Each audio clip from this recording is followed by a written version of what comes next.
Black Star Network is here. Hold no punches. I'm real revolutionary right now. Support this man, Black Media. He makes sure that our stories are told. Thank you for being the voice of Black America, Roland. Stay black. I love y'all. All momentum we have now, we have to keep this going. The video looks phenomenal. See, there's a difference between Black Star Network and Black-owned media and something like CNN. You can't be Black-owned media and be scared. It's time to be smart. Bring your eyeballs home. You dig?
is Monday, March 9, 2023. Up on Roland Martin, streaming live on the Black Star Network. So, Republicans talking about woke. The majority of Americans no problem with woke. We'll talk with the pollster about the poll showing that Republicans are blaming diversity, equity, and inclusion for the train derailment in Ohio. Really? And continue to say that. Well, on Capitol Hill, Nelson does all that more on Roland Martin Unfiltered on the Black Star Network. Let's go. He's got it. Whatever the miss, he's on it. Whatever it is, he's got the scoop, the fact, the find. And when it breaks, he's right on time and it's rolling. Best believe he's knowing. Putting it down from sports to news to politics. With entertainment just for kicks, he's rolling.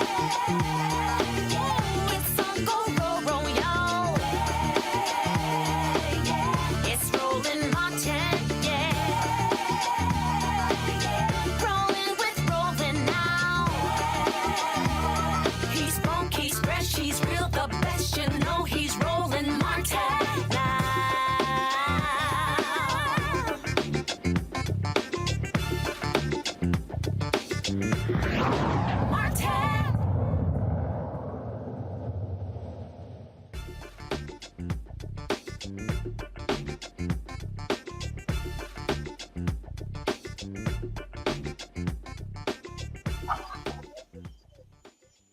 All right, folks, all we've dealt with over the past couple of years has been the consistent attacks by Republicans on woke. Now, what they've done, which I've warned y'all about, they have tried to label everything woke.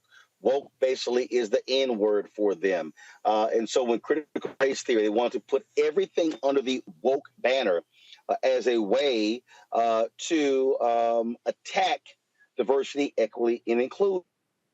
But is it working? So a new poll lays to bear that a majority of Americans got no problem with woke. They understand what it means. This particular poll, folks, was really important. Because it lays out exactly where we stand. A USA Today IPSOS poll found Americans, divided, but a majority actually understand exactly what it means and what the goal is. Here to explain the breakdown of the poll, Chris Jackson. He is a senior vice president with IPSOS. Chris, glad to have you here. So, Chris, walk us through these poll results and what they mean, because, again, they have what's really stands out. Young voters get it. So Republicans, they're trying to push the buttons of white fear of older white voters, but they're losing young voters huge numbers.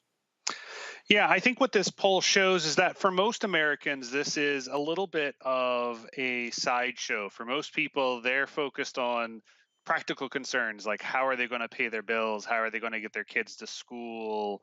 How are they going to be able to take that vacation this summer, hopefully?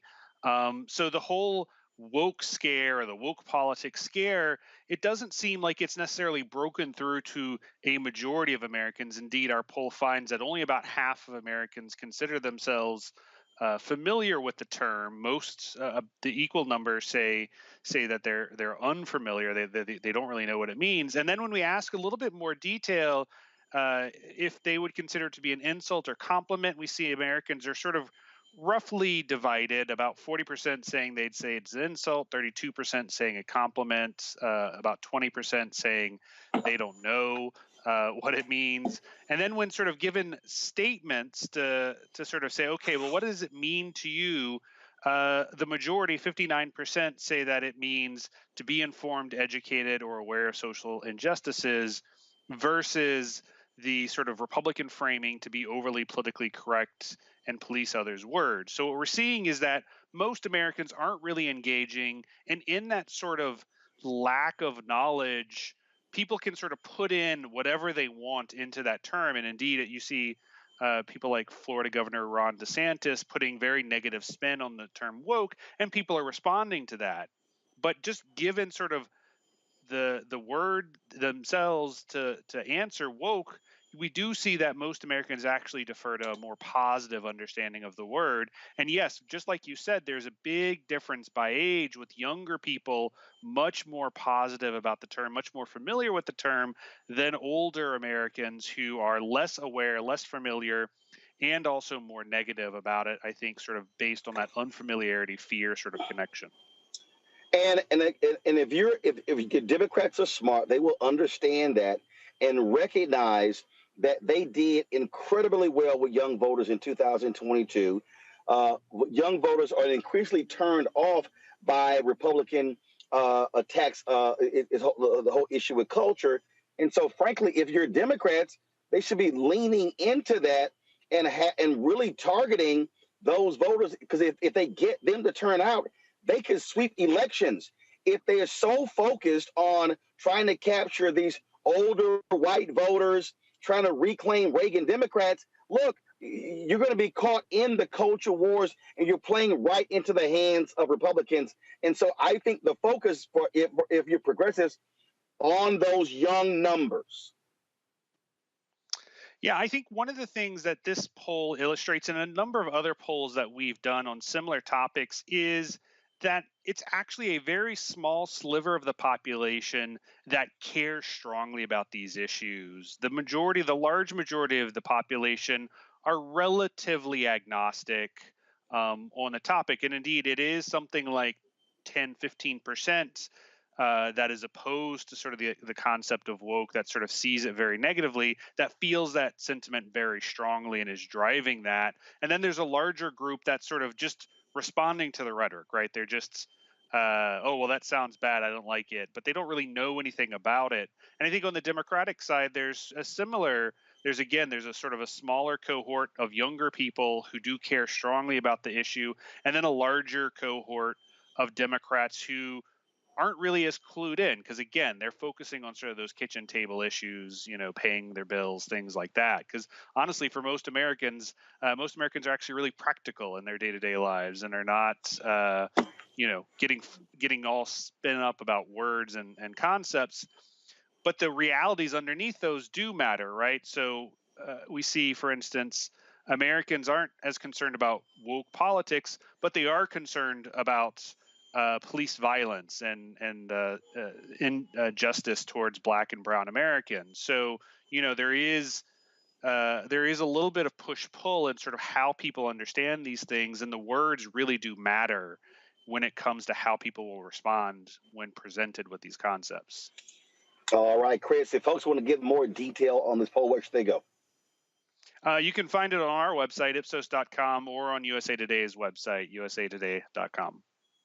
All right, Chris, thanks a lot. We appreciate it. Great to be with you.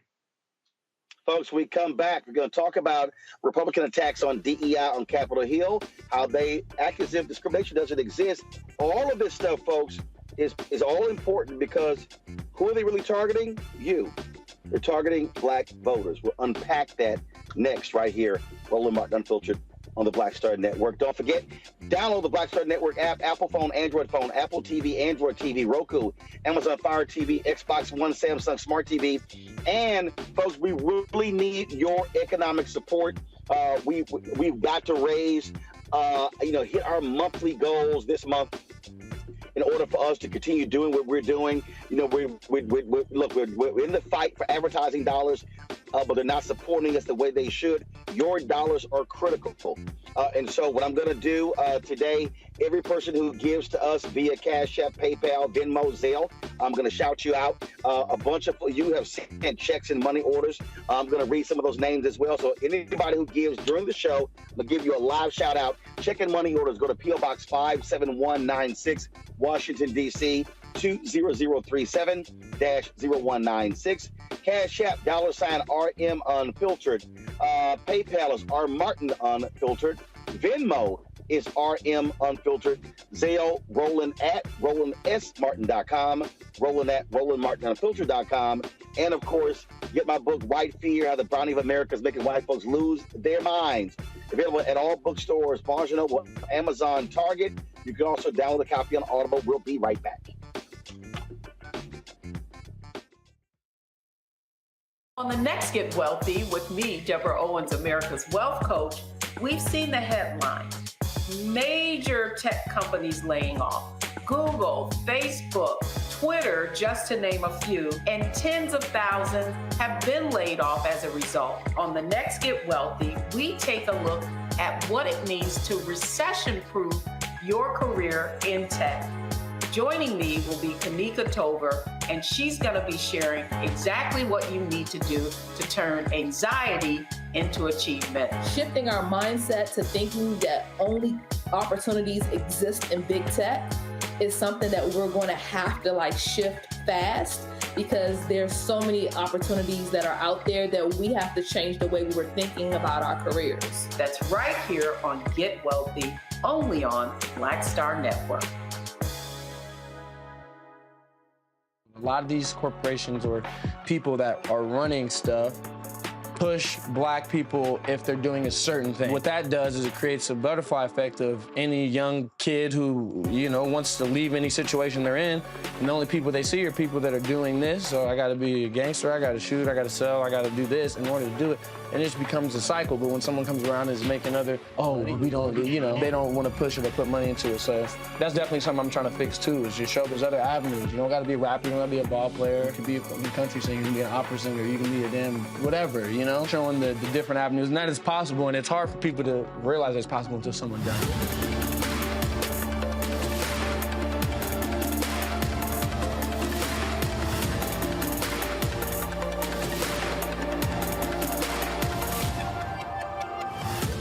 I'm Deion Cole, and you're watching Roland Martin Unfiltered.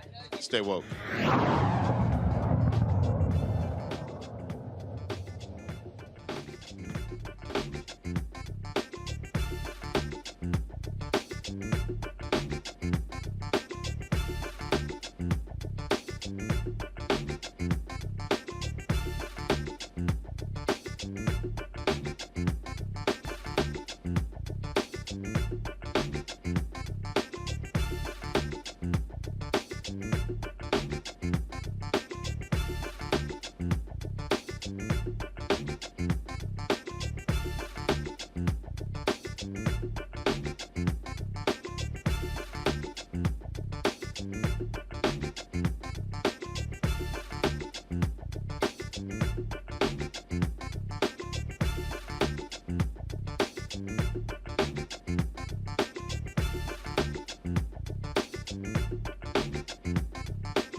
All right, folks, you want to understand the sheer stupidity of Republicans, listen to this video as a Georgia Republican, literally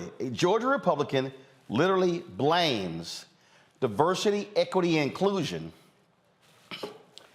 for the Ohio train derailment. Watch this. Thank you, Madam Speaker. I rise today to demand accountability. Pete Buttigieg has shown that he is unfit to lead the Department of Transportation and must resign immediately. From his first day in office, he has been more focused on diversity training and identity politics than on building and maintaining America's transportation system.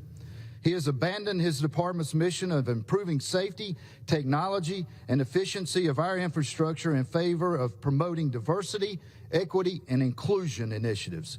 Case in point, the horrific train derailment in East Palestine, Ohio. Buttigieg took 10 days to acknowledge this incident and 3 weeks to show up and support the community. You know, as Ohioans fled their homes and worried about their health, the Secretary of Transportation was on TV whining about too many white people in construction industries. His policies have continuously put the wokes before the folks, and we are again seeing the consequences. After seeing another Norfolk Southern train derailed this weekend, I was reminded of the fact that the company wrote to shareholders stating that it is focused on DEI. This administration's focus on DEI is forcing private companies to rethink their goals. And one has to wonder, was Norfolk Southern's DEI policies are directing resources away from the important things like greasing wheel bearings? Y'all, this insanity must stop. Speaking of insanity, it looks like Secretary Pete Buttigieg is spending a lot of taxpayer money flying on private jets, but he doesn't want the American people to know where he's going or why. I don't know about you, but I seem to recall a recent Health and Human Services Secretary being forced to resign over the same exact thing. Anyway, why is the DOT refusing to tell the American people how much Secretary Buttigieg 23 flights on private jets has cost them? You know, maybe the secretary should just come to the Capitol Hill and answer these questions for himself. It'd be a cheap trip and it wouldn't require airfare. Either way, it's time for him to resign. That'll allow him time to promote wokeness and take private jets on his own dime and his own time. Oh, lying Congressman Mark Collins standing there lying. Now, see, what he did not say during that whole BS floor speech is that it was a Trump administration that rolled back an Obama-era rules when it came to, the brakes on the trains. Oh, they don't want to tell you that. They don't want to tell you how this same company spent millions of dollars on a stock buyback, but not dealing with safety of their trains. That's why the CEO of the company was on Capitol Hill today apologizing for actually what happened. Now, this is not just there. On the Financial Services Committee, we played before Republicans complaining about, y'all keep bringing up discrimination. Remember we played the clip? All of this talk about discrimination in housing, and I haven't seen any of that stuff. Well, today, Congresswoman Joyce Beatty, member of the committee, asked Keith Ellison, the Attorney General of Minnesota, about the very issue. Press play. I believe wholeheartedly that we have a lot of work to do and this agency can help us, because we know that study after study will show us that there's discrimination in lending, that there's consumer abuse, that there is fraud. I even wrote an op-ed that was published in The Hill last month addressing these comments. Because I've had my colleagues tell me that they were tired of hearing about discrimination in lending, and we should move on. So that has bothered me from the time my colleagues said that until today.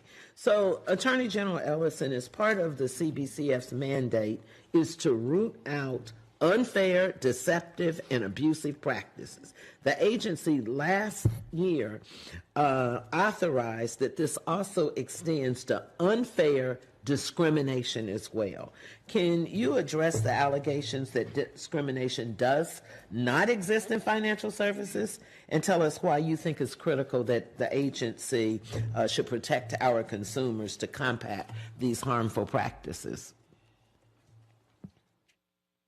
Well, Congresswoman, it certainly does exist, and attorneys general around the country know it, and it is very pernicious in its effects. It involves student lending, it involves mortgage lending, auto lending, and the beat goes on. And what it does is undermine the opportunity for meaningful prosperity, the American dream for women and people of color in our country. And our economy would work better if people were able to receive fair treatment. And let me just tell you, it's not only is it going on now, it's been going on for quite a long time. I'll just say that, you know, for literally hundreds of years, we've seen this disparity, and I'm glad that you're committed to rooting it out. Thank you. My time's up and I yield back. But they say none of these things are actually happening or exist. Well, then of course you have the dodo bird, Lauren Boebart, really upset because Congresswoman Cori Bush actually chose to highlight the white supremacist views of someone speaking on Capitol Hill who Republicans brought in as an expert. So watch this exchange. I'm not going to play all of it, but just watch this exchange.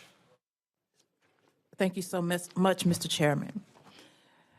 St. Louis and I are here today to have a serious discussion about what energy security looks like for people, not corporations. This hearing is not that discussion. If House Republicans actually cared about preventing an energy and economic crisis from happening, they would commit to investing in renewable energy. Unfortunately, there are no serious proposals being offered. Rising inflation caused by Russia's violent invasion of Ukraine and COVID-19 pandemic-related supply chain shortages, combined with dangerous corporate greed and a reliance on fossil fuels, has left the United States in a tenuous position of expensive, unreliable, and unsafe energy. Let's be clear, the Strategic Petroleum Reserve was precisely created to be tapped in emergencies involving severe shortages of oil. Of course, I believe that the best way to avoid similar challenges in the future is to end our reliance on oil. But there should be no doubt that President Biden employed it explicitly for its stated purpose in an emergency when our nation's families and people needed it most. According to the U.S. Energy Information Administration, gas prices peaked at $4.88 in the Midwest region last year and are now down to $3.24 as of this week. People were struggling to get to doctor's appointments or to keep their heat on, and the Republican Party would have loved to do nothing. While the drawdown of the SPR was necessary to bolster supplies in an emergency, future events can be best ameliorated or prevented by reducing our demand for and our reliance on fossil fuels.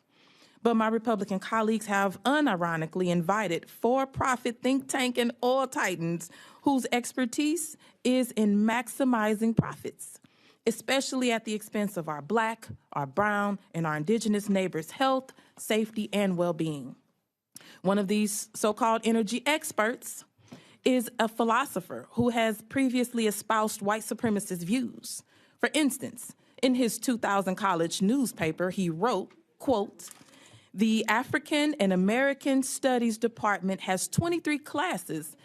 In many of these classes, African culture is presented Mr. Chairman, not as I demand inferior." the gentlelady's words be taken down. She just called the witness a white supremacist. No, I referred to the words, not to the person, not to him. The words.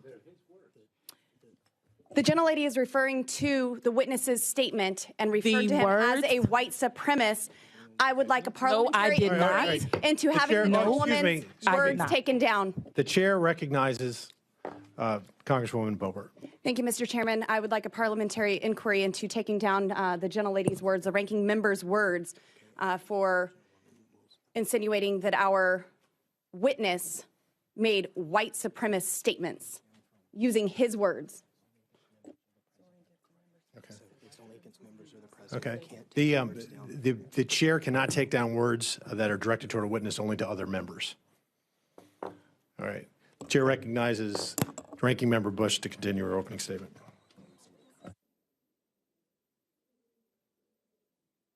Mr. Chairman, parliamentary inquiry. So I just want y'all to understand with that exchange. We're gonna talk about that with our panel. All of these, how all these things are related, because what you need to understand is exactly what the Republican Party is doing, which is the basis, folks, of my book.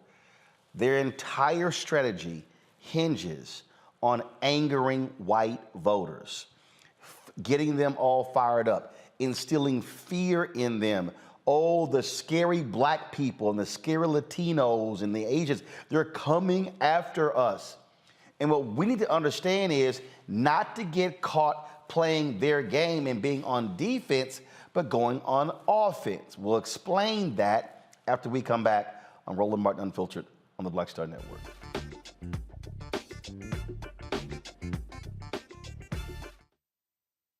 Hatred on the streets, a horrific scene, a white nationalist rally that descended into deadly violence. White people are losing their damn minds. As an angry pro-Trump mob storms the U.S. Capitol, we're about to see the rise of what I call white minority resistance. We have seen white folks in this country who simply cannot tolerate black folks voting. I think what we're seeing is the inevitable result of violent denial. This is part of American history. Every time that people of color have made progress, whether real or symbolic, there has been what Carol Anderson at Emory University calls white rage as a backlash. This is the rise of the Proud Boys and the Boogaloo Boys. America, there's going to be more of this. Here's all the Proud Boys, guys. This country is getting increasingly racist in its behaviors and its attitudes because of the fear of white people. The fear that they're taking our jobs, they're taking our resources, they're taking our women. This is white fear.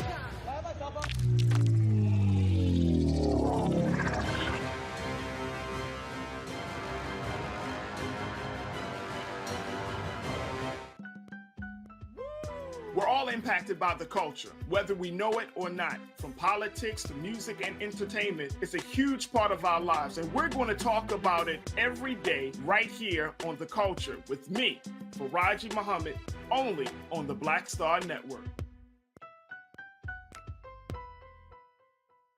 Hi, everybody. This is Jonathan Nelson. Hi, this is Cheryl Lee Ralph, and you are watching Roland Martin, Unfiltered.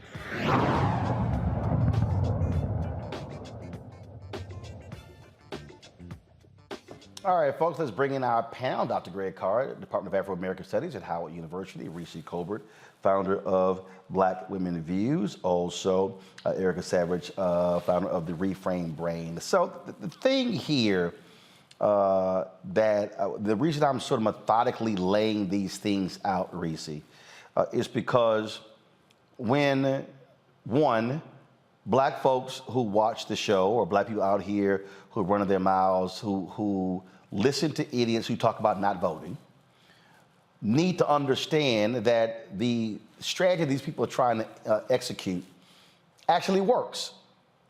I've said how Moms for Liberty has taken over 10 of the 14 largest school boards in South Carolina. I've talked about how they're solidifying power in these various states where they control the legislature, supermajorities, control the state Supreme Court. And so they're using the racial buttons. Ron DeSantis' entire platform is on stoking white fear. And so when we check out, when we vote at 38, 40, 45, 50% of our numbers, we basically are giving them free reign to do whatever the hell they want to do. And now the Republicans are in control of the House. You see how they want to stop anything and everything dealing with race, dealing with addressing past wrongs, because they are deathly afraid of what is coming down. There's a train coming, and they see it coming. They're like, well, let's see if we can blow these tracks up before this train comes and runs us over. Oh, yeah. Their entire strategy is to deflect and gaslight and cheat their way into staying in, maintaining, and stealing as much power as they can. And, it's easy to kind of look at Florida and just think that that's kind of an aberration with what Ron DeSantis is doing down there, being an autocratic fascist dictator, essentially, who has completely ripped to shreds the First Amendment. But the reality is that states like Florida and states like Texas and their educational standards actually have a national impact. We saw that with the AP African American History course, how they revised it based on Florida's and primarily Ron DeSantis objections to it. And we see that Congress has a very powerful oversight role. It has a very powerful appropriations role. And so when you have Republicans in charge of the committee, a person like Lauren Boebart, and there were 26 Republicans who refused to sign a letter denouncing white supremacy. Just like we saw after the Buffalo horrific shooting that happened, Republicans did not sign off on the resolution that Congressman Jamal Bowman put forth to denounce white replacement theory, great replacement theory. So this is their ball game. They don't have an economic policy that wins. They're not about lowering the cost of insulin, prescription drugs, shoring up healthcare, education, anything like that. All they have is the culture wars. And unfortunately for the rest of us, it's been effective enough for them to take back one chamber of Congress. The thing, Erica, is that the battle is not in D.C. They understand if they control Georgia, Tennessee, Mississippi, Alabama, Florida, Louisiana, Texas, Arkansas, North Carolina, South Carolina, Wisconsin, Ohio. The bottom line is they can run the table because the power, they understand the power's in those states. And so that's why, if you're progressives, you better be thinking, how do you capture that Supreme Court seat in Wisconsin where the court then flips 4-3? Right now, Democrats have a 4-3 majority in North Carolina Supreme Court. How do you protect that and expand it? Because had Sherry Beasley won, they could have had a 2020. They could have had a 6-1 majority. She loses by 400 votes. Now it's only a 4-3 majority. They lose one of those seats. Republicans are now back in control of the Supreme Court. This is where folks have to be playing chess and understanding the long-term implications, and all of these attacks on woke, DEI, and the constant media narrative in the New York Post, in the Wall Street Journal, in conservative media, in Fox News, all different places. It is to specifically drive white turnout higher. And if we're seeing white turnout go up and we're seeing black turnout fall even by 2-3 points, they win. Yeah, and they're winning. I think one of the things that, we've been doing on this show for the past 5 years is really elevating the message of why it is so important for people to be engaged, not just on election day, but every day throughout the year, because what we see, the proliferation of these conversations that do make it into mainstream media, and then they have people that come on and they talk about these stories and just kind of make them go longer than they really should. It really is to, as you said, to your point, it's really to infiltrate the ether around, you need to be scared of diversity. Oh my gosh, what does wokeness mean? All of these trigger words that really do cause people to, who are non-Black, to feel like, well, we have got to protect our standing in this country. But, time and again, we're proving that actually better together. So all of that to say, looking at, as we get ready to head into another presidential election, we get ready to head into another election of Congress here in 2024, and we've seen people that have already started dancing around or announcing their desire to run for president, that we don't need get out the vote efforts to start in late 24 or early 24. We need those efforts to start out now, because the depressing of the Black and those people who are non-white vote is constantly happening. It's happening through memes. It's happening through short takes. And people don't have the time. People are raising their families. People are not watching the news the way they used to. People have cut the cable cord, in essence. So there is this, except for those of us that are engaged in politics, people are divorced really from the things that are happening. Like, I'm willing to bet not many people did see that clip of Cori Bush, that exchange between her and Lauren Boebart, except for it being played here on Roland Martin and, of course, on other networks to really kind of bolster this message of, oh, look what's happening, something like a reality show type of snippet. But what is actually happening is there are constant attacks on democracy. And what we have, which is so precious, something that is being picked on through voter suppression efforts that come through legislation, that come through closing of voter polls, whether those be on college campuses or in areas where we know that large swaths of Black and people of color go to vote, shutting down of souls to the poll, things like that continue to happen. That what's essentially the messaging is that you don't need to vote, your vote's not important, or you need to continue to strive to vote. If we commit ourselves to being actually engaged in what is left, as I've said, the dwindling days of democracy, there's no way in hell that we could actually not be at the polls when it's time to show up and be spreading the message and talking to people that trust us, that trust our voice, to engage those people, to tell them why it is important for them to engage in the vote. Because this is effectively what we're seeing is people that are being adamant. They are making it their job to ensure that white nationalism is the land of the law in America for good. There's a reason, again, why you stack all of these things back to back to back, Greg, because people need to understand what the pattern is. When you start trying to complain about DEI over a train derailment, that's when you know you have hit peak derangement syndrome, but it is effective in pushing their white voters closer to the polls. Absolutely, because it's not about information. It's about white nationalism. It's about fear, as you've written. When your first guest, Chris Jackson from IPSOS, I mean, as you said, it's not that people don't understand the meaning of woke. It's that they have a political difference when it comes to interpreting what to do about it.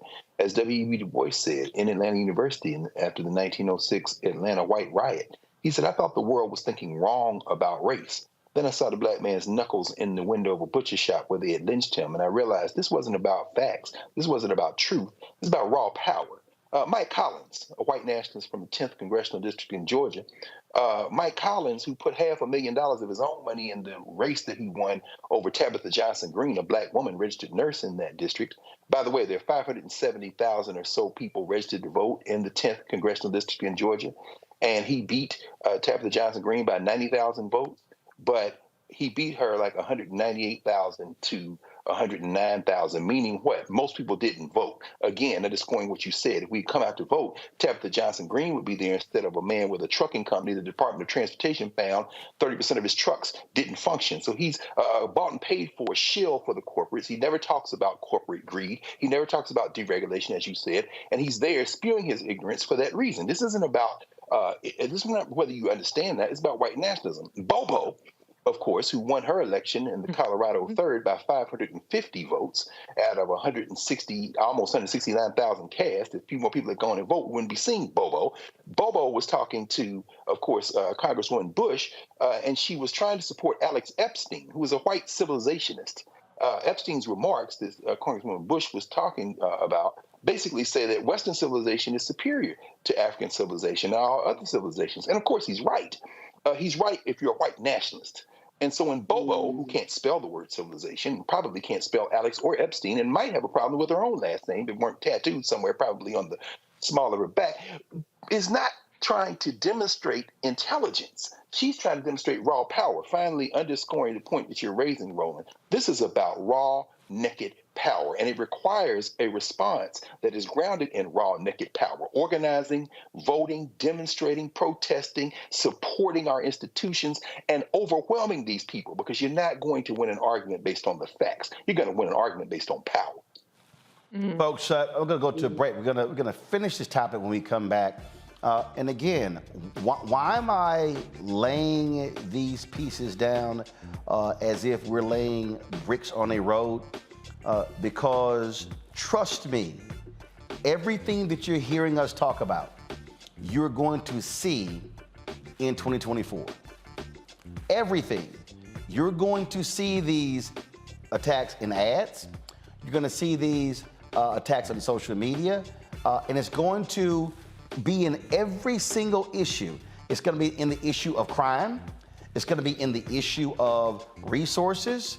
You heard Collins there talk about Buttigieg on television complaining about whites in construction jobs because they do not want to see us advance, because they believe every job is their job. They believe that this country is their country.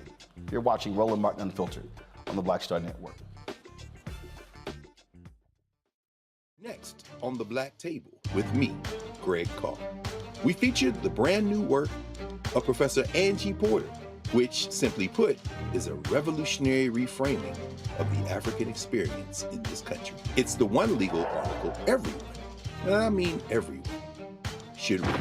Professor Porter and Dr. Valencia Watkins, our legal roundtable team, join us to explore the paper that I guarantee is going to prompt a major aha moment in our culture.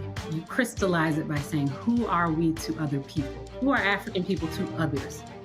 Governance is our thing. Who are we to each other? The structures we create for ourselves, how we order the universe as African people. That's next on The Black Table, here on the Black Star Network.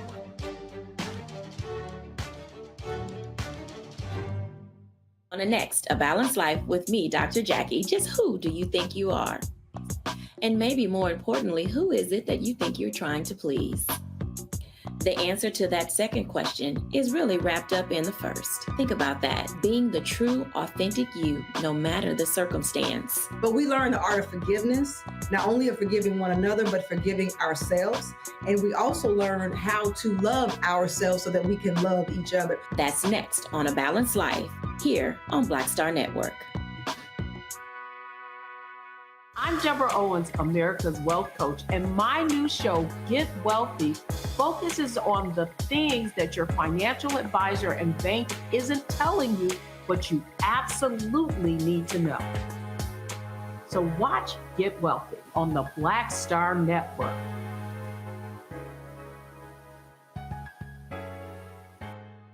Yo, what's up? This your boy Ice Cube. What's up? I'm Lance Gross, and you're watching Roland Martin Unfiltered.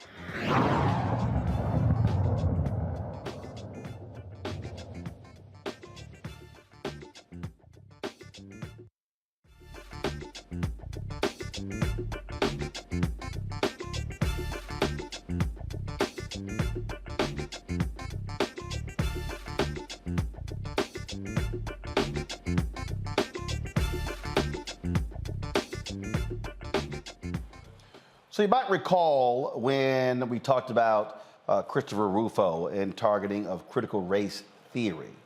And remember, part of the thing that took place was the reaction from so many people was, oh, no, CRT is not being taught in schools. The moment progressives begin to engage them, you start playing defense and not offense. And so one of the mistakes that I believe that we continue to see, you don't see folks willing to challenge them based upon the data. I told you when I did Patrick Bet-David's podcast, he said I was playing the victim, talking about the issues of discrimination in home appraisals. Yet, when I then pulled the New York Times story, because his researchers somehow couldn't find it, that showed that they examined 47 million different appraisals, he goes, oh, well, I don't believe it. See, so what they do is they want to immediately discount any of the information because they don't believe systemic racism exists. They believe, oh, it's just sort of one-offs and how these things happen. But we all know that's simply not the case. But what I need people to understand is that their actions are very effective. You remember last year, you had actually go back to, last year. You had all of these school boards, 2021 as well, where you had hundreds of white folks showing up at Lowndes County School Board in Virginia, other places saying, CRT is being taught. Superintendent, no, it's not. No, it's not. People are like, yes, it is. But guess what happened when Youngkin was elected governor of Virginia? It wasn't that Terry McAuliffe did not turn folks out, even though he was an awful candidate. He really was. The difference is that the white turnout increased. It increased. That's how Youngkin was able to win. So what's happening this year? Well, this year in Virginia, this year, not 24, everybody listen to what I'm saying. This year, all offices in Virginia, statewide offices in the House and the Senate, are up for election. Listen to what I'm telling you. See, we spend so much time focusing on, is Biden going to drop Harris? Biden's too old. Why is he running? Y'all, that's 2024. Right now, in 2023, there are school board elections, city council elections, state Supreme Court elections, state rep, state Senate, county elections. You've got a runoff for mayor in Chicago in a few weeks. Will it be Brandon? Will it be Paul? You've got all sorts of races going on. And yet we are sitting here so focused on 2024, yet we are ignoring what is sitting right in front of us. Because when you control the school board, you control the curriculum, who gets hired as teachers, bonds, bond election. You control all of that. You control who is superintendent. And so what I need our folks to understand is that they are executing an agenda methodically, and they are organized, they are mobilized, and it's being funded. As far as I'm concerned, on the left, Democrats and progressives, and yes, black folks, are our black organizations as organized and mobilized? Are we understanding the funding battle as well? Or are we spending so much time talking about BS on social media and not understanding that our future well-being is literally predicated on who is sitting in public policy? And I'll make this last point before I go back to my panel.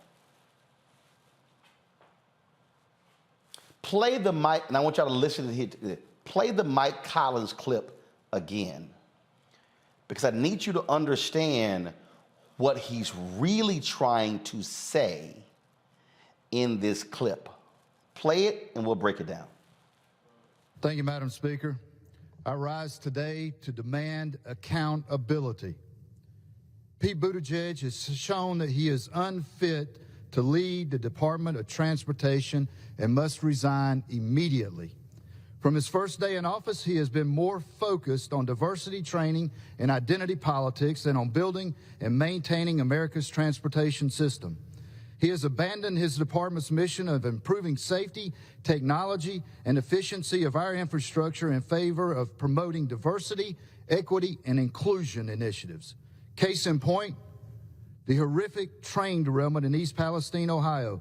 Buttigieg took 10 days to acknowledge this incident and 3 weeks to show up and support the community. You know, as Ohioans fled their homes and worried about their health, the Secretary of Transportation was on TV whining about too many white people in construction industries. His policies have continuously put the wokes before the folks, and we are again seeing the consequences. After seeing another Norfolk Southern train derailed this weekend, I was reminded of the fact that the company wrote to shareholders stating that it is focused on DEI. This administration's focus on DEI. Stop. They've already said the next battle, they want to go after DEI in corporate America. They're doing it in education. That's what's next. That, Reese, is what I'm trying to get people to understand.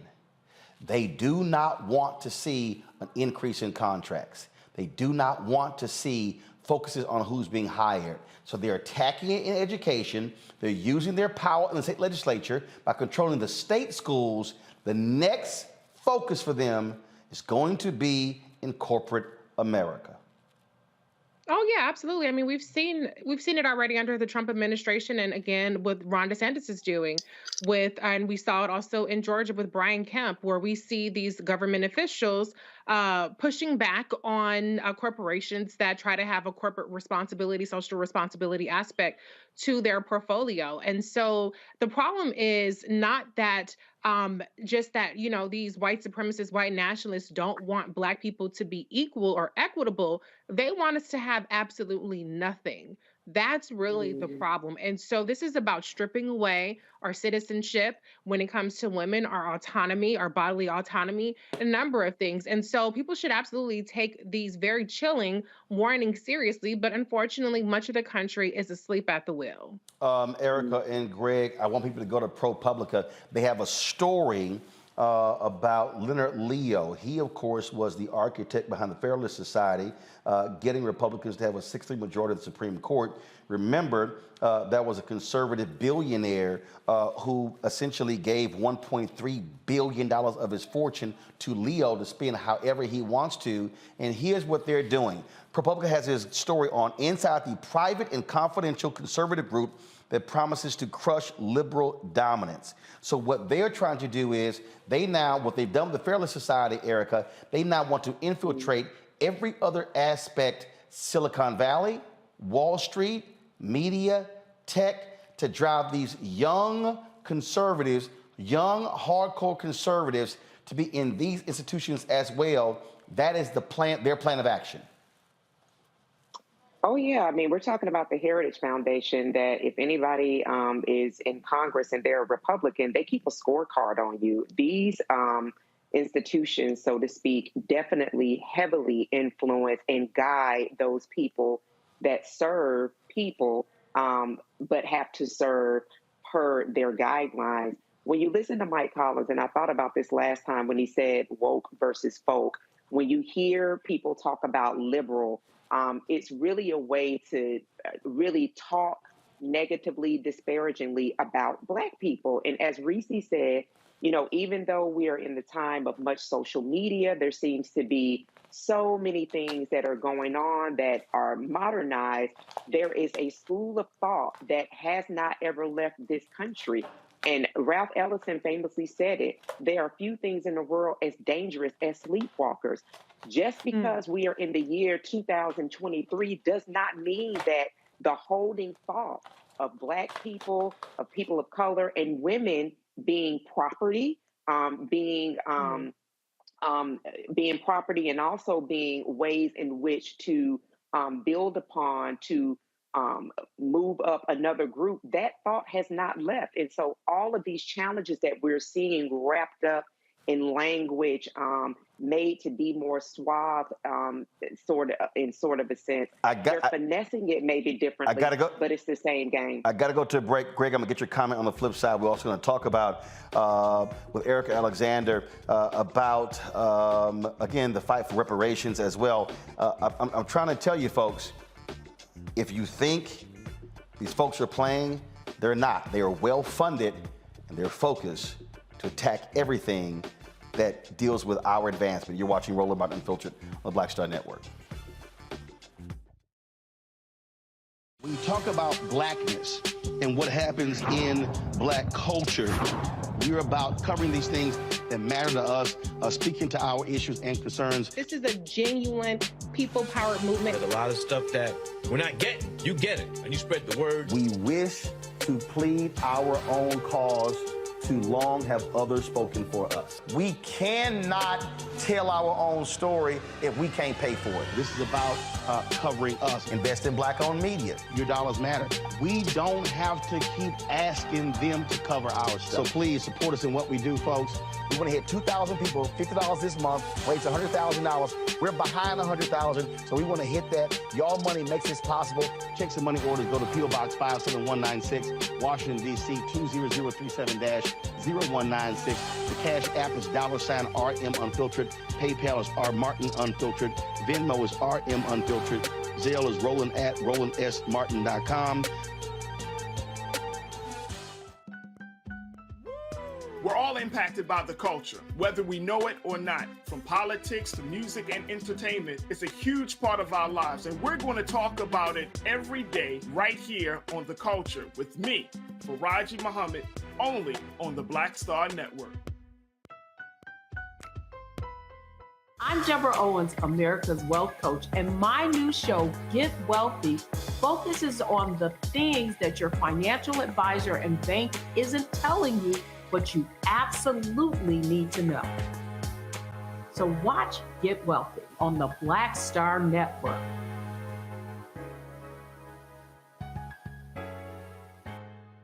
Hey everybody, it's your man Fred Hammond. I'm Deion Cole, you're watching Roland Martin, Unfiltered. Stay woke.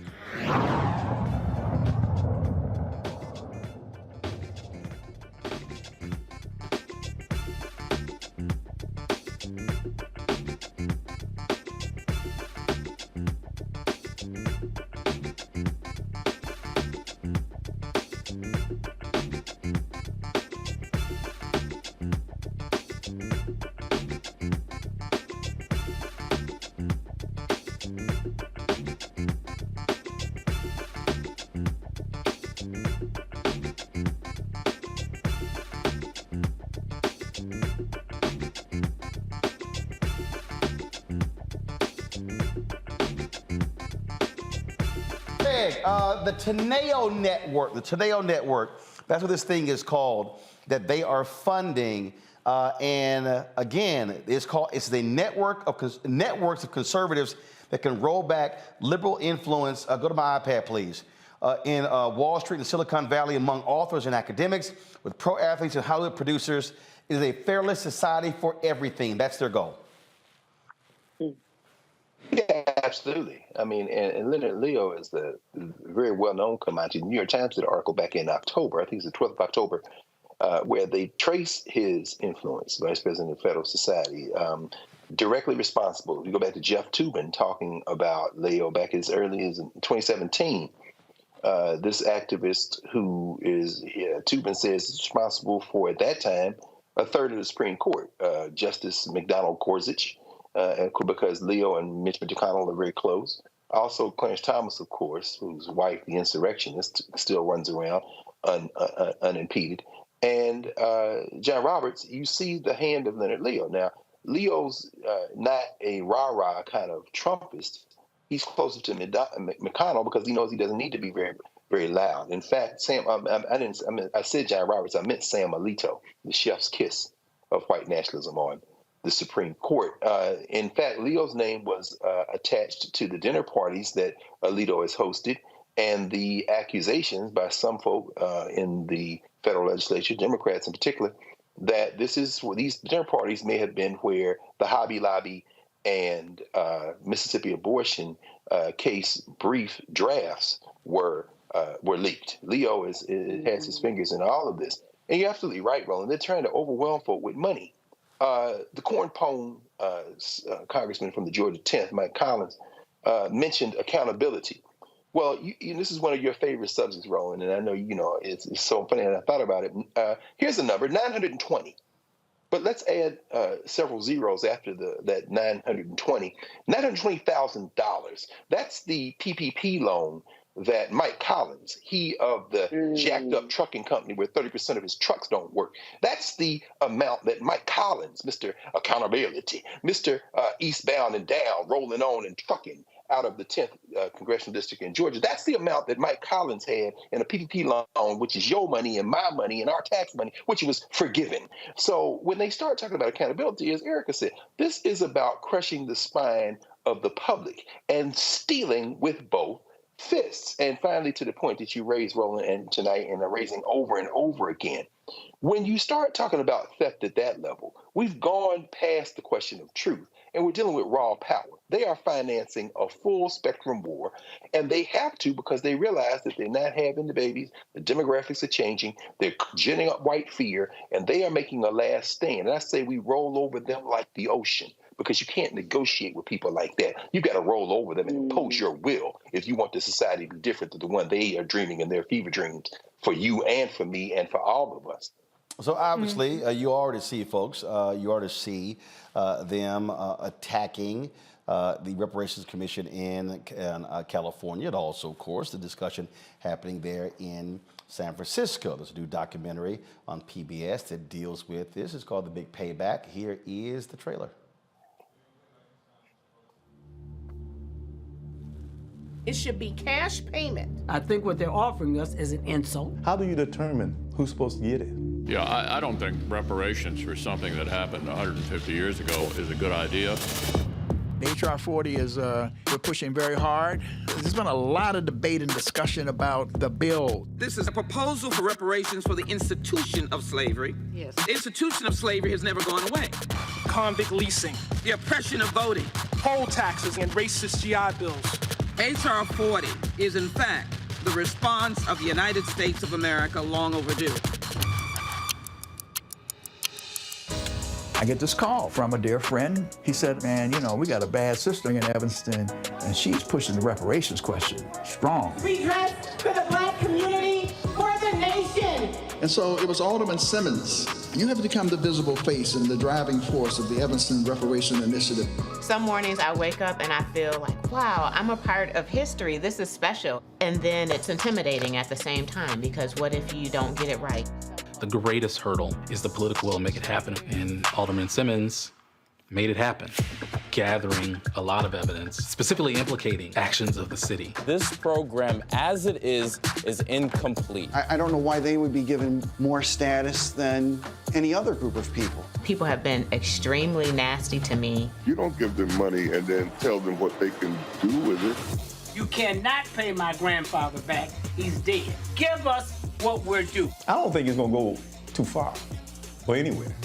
I'm still not prepared to join an insurrection. I just want you to understand who we are. We in Evanston are leading the way to heal a nation. We don't want a piece of freedom. We want the whole package, and that's reparations.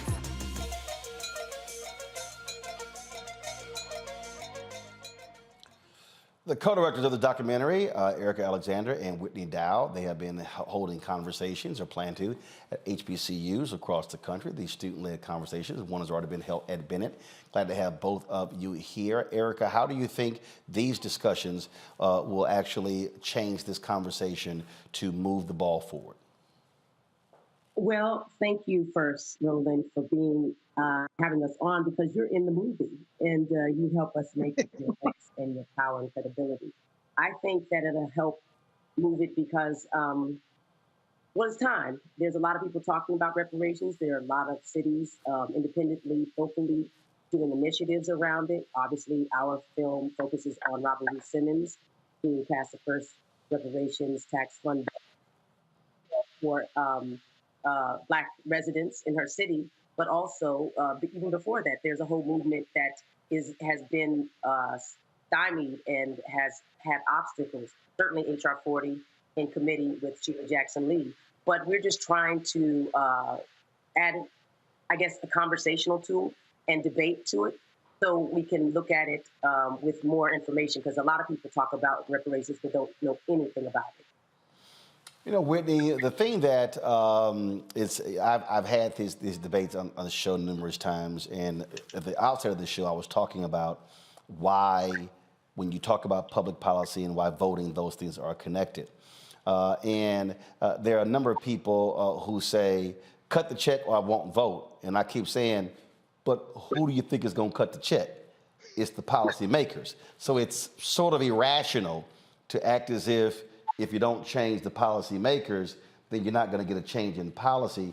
How do you deal with that again, where where folks are saying, well, if one doesn't happen, I won't do the other. But if you don't do the other, then what you want ain't gonna happen. Well, you know, Robin Ruth Simmons, the subject of our film, is the object lesson. She was voted in by her constituency in the 5th Ward of Evanston, Illinois, and she cut the check. Without her, without a woman who represented the community of Evanston, the Black community of Evanston, there would not be a reparations program in Evanston, Illinois. So she's a perfect example of that. And on that point, Erica, and again, so you're having these student-led conversations. When you look at voting numbers, those who vote the most are 65 plus, then 55, then 45 to 55. When you get to 18-29, those numbers are a lot lower. So when you're having this, so how is that conversation going how did they go at Bennett with these students when this comes up to say, okay, you want reparations, but you got to be voting your numbers, and you got the numbers if you use them. Yeah, that's a powerful thing. I don't know if young people know really how much power they have. They would use it. Certainly, I believe that we were success at Bennett. Bennett is a small college. It's called a micro college, and because of their president, who really put everything into this, we had a really great conversation, and the debate there that they put on was theatrical. And Suzanne Walsh will always be grateful to her for that introduction. But again, we're doing a lot of education, because what you're talking about in voting, voting your numbers, knowing your power, that would be great. But if they knew that behind that, they could actually initiate change, and not just a personal admission or apology for payment or monetary proof, but also convincingly change their lives and the lives of their children, which they can't imagine right now because they're in school. So I don't know. I mean, right now, we're just trying to get people to have a conversation about stuff that they really know very little about. And when you're addressing reparations at all, it's a huge history lesson. Pain and suffering, but a lot of resilience. Also, I think, Whitney, when you're having the conversation, to Erica's point, there's so many people who have it from the vantage point of slavery without also understanding that, well, if you advance it forward, there are a significant number of African Americans who are alive today who had to live through Jim Crow, who had to live through redlining. And so, to me, you also have to have a nuanced approach to understanding, because there really is no one size fits all, because where you're having this conversation take place, I mean, you got some people who it's like, HR 40 sucks. Then I go, okay, so what's your alternative? And so and again, they sort of get mad at me, and I said, guys, this is real simple. I've covered politics a long time. I said, the number in the House is 218. If you don't get the 218, you ain't having a conversation. Number in the Senate is 60. Then you got to get it past the president. I'm like, guys, it comes down to federal level. It comes down to, can you count? It's counting. Can you get votes? I'm like, rhetoric is one thing, but when you have folks who are attacking Chief Jackson Lee by saying, oh, the bill sucks, it don't go far enough, I'm going, okay, please tell me how you're going to advance your bill to get 218 votes. I'll wait. That was one of the interesting things about making this film, as like a white American who believes like strongly in reparations. I thought that my job is to bring white people into this conversation, make white people see how they're connected to this, make white people see that if they support reparations, this is not something that takes from you, will actually make your community stronger and thus benefit you if you want to just be purely selfish. What was so surprising to me is the deep divisions and complications in the Black community thinking about reparations, just like what you're describing. And I don't really there's sort of this big divide between sort of the ADOS movement and the Freedmen movement, who say that reparations should just be for the descendant of enslaved Americans. There's people who look at it at different ways and say it should be more Pan-African. And I always say why do you have to debate this? Why can't you let a million flowers bloom? And that what if every community, just like I think about it in terms like marriage equality, that every community figured it out for themselves and saw that it was important for their community to have sort of equality of marriage, that if you take that same approach to reparations and kind of socialize the idea within these communities, that's how you're going to get to the national level. Rather than fighting all these micro battles, let's talk about the big goal and everybody push towards the big goal. Gonna go to break. Greg Carr cannot wait to get in on this. I see you, Greg, shaking your head there. He is being engaged in a lot of these battles and discussions, and we'll pick it up on the other side, folks. Don't forget, if you're watching YouTube, hit the like button. We should easily get more than 1,000 likes on Facebook. Hit the share button. Watching the app as well. And don't forget, download the app, of course, right there, folks. Apple phone, Android phone, Apple TV, Android TV, Roku, Amazon Fire TV, Xbox One, Samsung Smart TV. You can also now watch our 24-hour day, 7-day week streaming channel on Amazon News. Simply go to Amazon Fire TV, then click Amazon News to check us out. Support us in what we do as well. Your dollars make it possible. Trust me, folks, we're not getting the advertising support that we need. Your financial support is crucial for us to do what we do. May sound like I'm on PBS, but guess what? If we don't fund it, it ain't gonna happen. And that's how we able to have this show and 5 other shows on the Black Star Network, including the Black Table. Folks, send your check and money order to P.O. Box 57196, Washington, D.C. 20037-0196. Cash App, $RM Unfiltered. PayPal is R Martin Unfiltered. Venmo is RM Unfiltered. And Zelle, Roland at RolandSMartin.com, Roland at RolandMartinFilter.com. And of course, you buy White Fear, how the browning of America is making white folks lose their minds. That money goes right back into the show. Get it at bookstores available everywhere, including Barnes & Noble, Target, Books A Million, Amazon, and of course, download your copy on Audible. I'll be right back.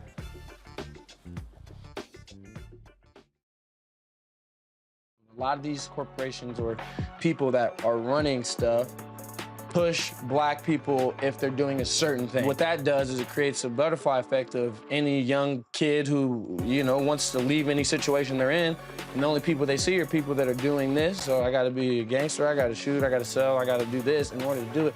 And it just becomes a cycle. But when someone comes around and is making we don't, they don't want to push it or put money into it. So that's definitely something I'm trying to fix too, is just show there's other avenues. You don't gotta be a rapper, you don't gotta be a ball player. You can be a country singer, you can be an opera singer, you can be a damn whatever, showing the different avenues. And that is possible, and it's hard for people to realize it's possible until someone does it.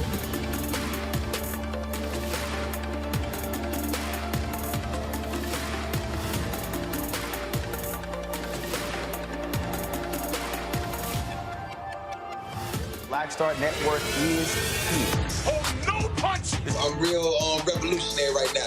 Thank you for being the voice of Black America. All momentum we have now, we have to keep this going. The video looks phenomenal. See, there's a difference between Black Star Network and black-owned media and something like CNN. You can't be black-owned media and be scared. It's time to be smart. Bring your eyeballs home. You dig?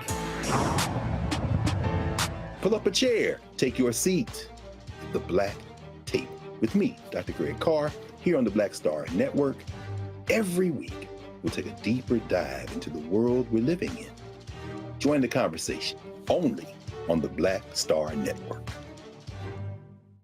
Hey, what's up, everybody? It's Godfrey, the funniest dude on the planet. And you're watching Roland Martin Unfiltered. Ow.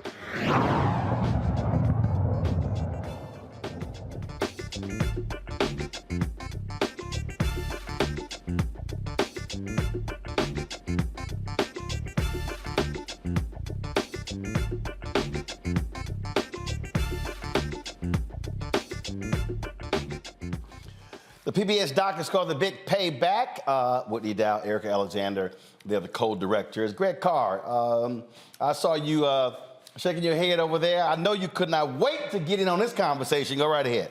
No, brother. I'm just shaking my head because I agree with you, Sister Alexander. It's really about conversation. We have to have a conversation. I mean, as a commissioner, as a member of the board of the National Coalition for Reparations in America, and COBRA, and longtime fighter in the reparations struggle. And I know you know just about everybody. I know y'all were out there in Illinois with my friends in Keisha Taifa and Ron Daniels and others. I think the conversation is necessary because the first harm that African people have suffered is not, in addition to the physical harm, is the mental and cultural harm. So, Whitney, when you were talking about the reason you can't understand, I think, is probably because we have to understand that we have been culturally harmed and assault, and that's not going to be reparations will not come in the form of some form of compensation, material, institutional. That's going to come in the form of a cultural regrounding, self-repair. And the demand for reparations is the first step toward that. And I'll end with this just very quickly. I can't wait to see the big payback. I've heard a lot about it. I testified before the California Reparations Commission as it was last summer. Followed Dean Aaron Chemerinsky, the dean of Cal Berkeley. And I'm very clear that the legal strategy of lineage over race is, of course, as you know, because the state of California has banned race for use in any public policy considerations. It is unnecessarily divisive. And Chemerinsky told them that, and I told him that. Using lineage as a proxy for race is how the legal challenge to whatever reparations may come out in California will probably succeed, because we know that it's just a proxy for race. But what it does, the deeper damage it does, is that it separates African people.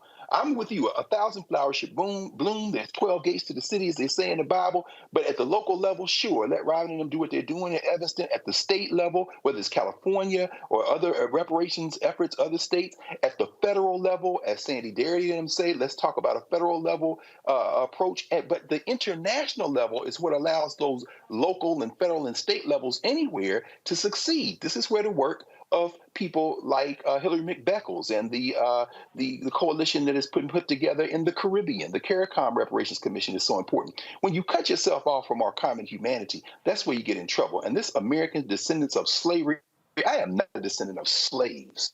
I'm an African person who is descended for those who were enslaved in the United States. And when we turn this black nativism inward, that's when all of the efforts fail, because ultimately that is coming from a miseducation, and that is a cultural issue. And that cultural issue, that's where reparations starts. The first step in reparations is self-repair. So, Sister Alexander, get those young people talking with each other, and we'll finally get to the point where we can deal with this question of self-repair, which is the first step toward any form of making a demand. There has to be a we to make a demand. Erica? Absolutely. I want to say, hold on. Sorry, hold up. Other Erica. Erica Alexander, before I go to Erica Savage. Erica Alexander, go ahead. Okay, Queen Bee, Erica, 1 second, I promise you. Yes, that's exactly what we're trying to do. Obviously, I had to come up of a lot of ignorance. I thought it was just, again, an apology or an admission, and then give me a check. But then I found out that it was a systemic issue, and that there were things to talk about, and there was the psychological damage, and also the ongoing matter of terrorism and all these things, and how we should talk about it, who should get it, and in what form. That's going to be, the devil will be in the details. But I do know this: if Reverend Barber is right that this is the third Reconstruction, then we have an opportunity to be the architects of the third Reconstruction and really dig in and finally get down to the nitty gritty and at least start. Do something, sign an executive order so the study can move forward, and make sure that these young people and everyone, white, everybody can have as much knowledge and find out what makes America what it is, and really start to get restitution to the people who. I got at a trip, Erica Savage had a brother who hit me. He was like, man, you should be using your show every day advancing reparations. And I went to his Twitter feed. I'm like, you ain't got shit on your Twitter feed. I'm like, so how you gonna tell somebody to do something and you ain't doing a damn thing? He never tweeted back. Oh, goodness, a good old ghost account. So I wanted to say congratulations to Erica and to Whitney. It's always good to see the Maverick is still about her business. My question for you, my question for the both of you is that you have an upcoming tour at North Carolina A&T March 21st. I would highly encourage parents, students, guardians, people that have students that are Aggies to please attend that at Harrison Auditorium.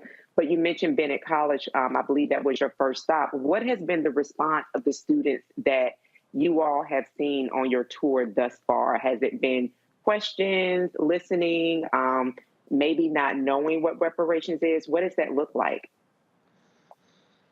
When you want to answer first? Yeah, I mean, what's been interesting is that it's just what you said. There's like any sort of subject, you think you know it till you dig into it. And I think that was really interesting for the Bennett students is to realize how complex the reparations history is in America and how complex the discussion is. Because just as you were saying earlier, this idea of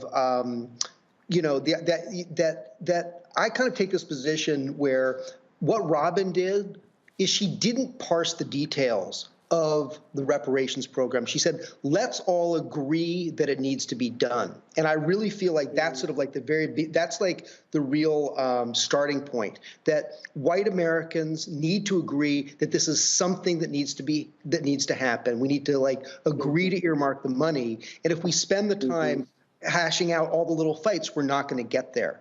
And so that was sort of the beauty of Evanston. They agreed to be done, then they worked out the details of it. But I think that for the students, one of the things that we've seen is that they're really interested in digging into, especially because we're going to HBCUs, the different manifestations of it and understand different channels of how you can run it down, because it is such a complex process. I'm always like, it's so, in some ways, it's like, you're like, as a white person, you're like, God, my job is so simple. I just have to convince other white people to get on board this train, where I don't have standing to tell Black Americans what it should look like. I just need to support the effort to make it happen. Also notes, Erica, that the students are excited. They are.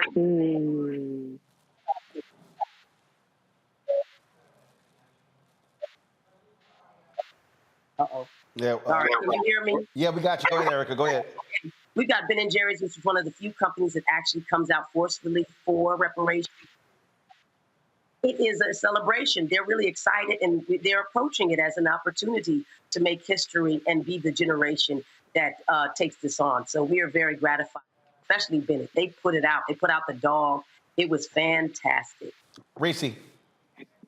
Yeah, you know, Dr. Carr mentioned the culture and the repair that has to happen around that. I'm wondering if you all examine at all the nature or the role of disinformation.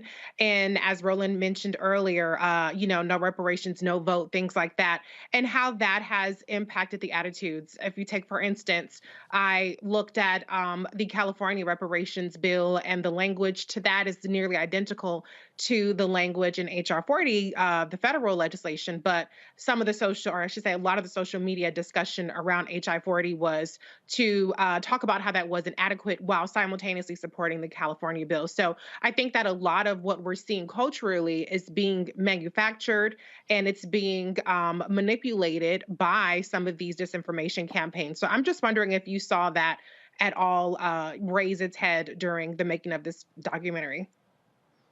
Absolutely. And I think this is like the biggest issue that we're facing in this country now, is this disinformation. And especially when we're looking at like the attacks on critical race theory, American history is disinformation.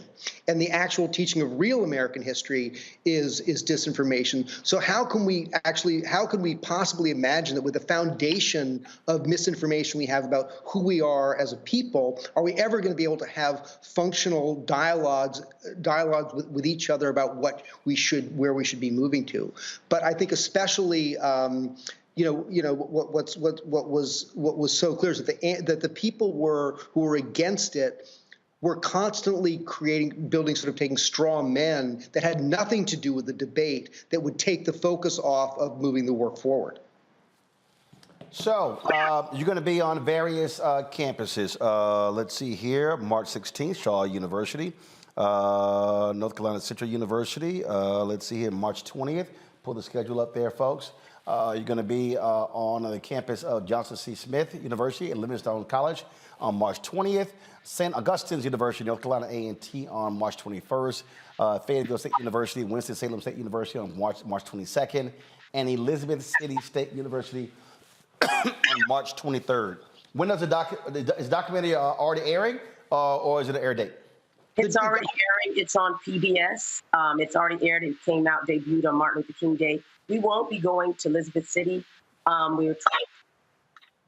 We'll try to do that by Zoom, but everything else you have is totally correct. That's changed recently. All right. But Roland, people can watch the documentary now. If they go to the Big Payback Movie website or First Repair website, there's a button. You can watch it for free on the PBS app, on the PBS website. So there's a link that will just take you right, and you can just stream it right off your computer or to your television. So it had a national broadcast on Martin Luther King Day, January 16th, but now it's available for free through PBS, I think for the next few months, and then it was going to go on to Apple TV, Amazon Prime, Prime, Roku, all the other things. So, and we're also, in addition to this, we're putting together a national tour of the film to every community that is exploring local reparations right now. Okay, Whitney Dow, Erica Alexander. I appreciate it. Thanks a lot. Thank you, Roland, and thank you for providing your wonderful voice for the film. Those who I want people, when they watch the film, they can hear you. So thank you. Well, I don't think anybody's ever had a problem hearing me. So, yeah. I do not speak with a quiet voice. Appreciate it. Thank you. Thank you. All right, Bye. thanks a bunch. All right, folks, got to go to a break. We'll be back. Roland Martin Unfiltered on the Black Star Network. Don't forget, folks, Cash App or check your money order, P.O. Box 57196, Washington, D.C., 20037. That's 0196. Cash App, $RM Unfiltered. PayPal, R Martin Unfiltered. Venmo is RM Unfiltered. Zelle is Roland at RolandSMartin.com. Roland at RolandMartinUnfiltered.com. We'll be right back. Hatred on the streets, a horrific scene, a white nationalist rally that descended into deadly violence. White people are losing their damn minds. As an angry pro-Trump mob storms the U.S. Capitol, we've seen shooting. We're about to see the rise of what I call white minority resistance. We have seen white folks in this country who simply cannot tolerate black folks voting. I think what we're seeing is the inevitable result of violent denial. This is part of American history. Every time that people of color have made progress, whether real or symbolic, there has been what Carol Anderson at Emory University calls white rage as a backlash. This is the rise of the Proud Boys and the Boogaloo Boys. America, there's going to be more of this. Here's all the Proud Boys, guys. This country is getting increasingly racist in its behaviors and its attitudes because of the fear of white people. The fear that they're taking our jobs, they're taking our resources, they're taking our women. This is white fear.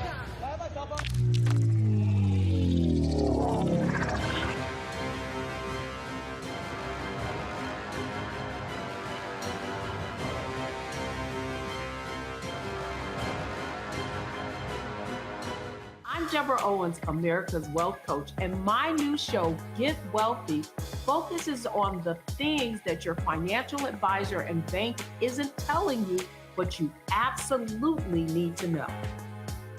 So watch Get Wealthy on the Black Star Network.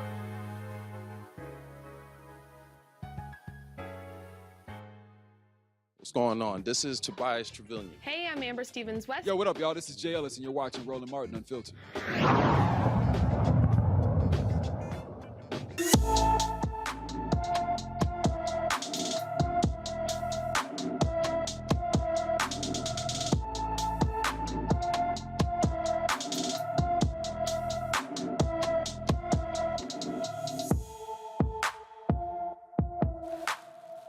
Micah Verser is missing from Mablevale, Arkansas. The 15-year-old who disappeared on February 10th is 5 feet 6 inches tall, weighs 120 pounds, with brown hair and brown eyes. Anyone with information about Micah Verser should call the Little Rock, Arkansas Police Department at 501-371-4829, 501-371-4829. The bodies of 2 Americans who were kidnapped and murdered in Mexico by a drug cartel on their way to the U.S. for further autopsies. The remains of Shaid Woodard and Zendale Brown will be transported to a Brownsville, Texas funeral home. The bodies were discovered alongside their 2 surviving friends in a house around the Mexican city of Matamoros. Woodard, Brown, Latavia Washington McGee, and Eric Williams drove into Matamoros on Friday so that Washington McGee, who was unarmed, could undergo a medical procedure, a tummy tuck. The trip turned violent when unidentified shooters fired on their van, loaded them into a vehicle, and drove them away.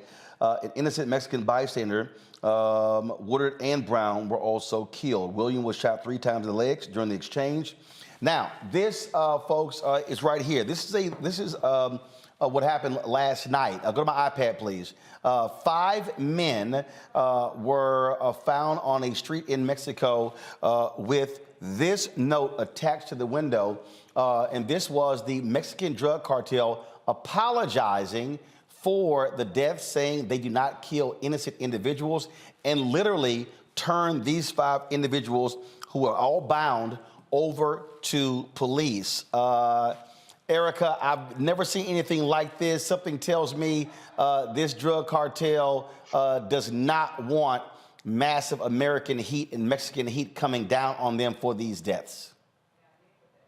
Yeah, absolutely. This goes against, what I feel like many of us have been made aware of with regards to cartels, how ruthless they are. So I found it to be actually stunning that there was a note that was written, there was apology that was offered, first for the killing of one of the natives of the country, and then to the Americans that were killed.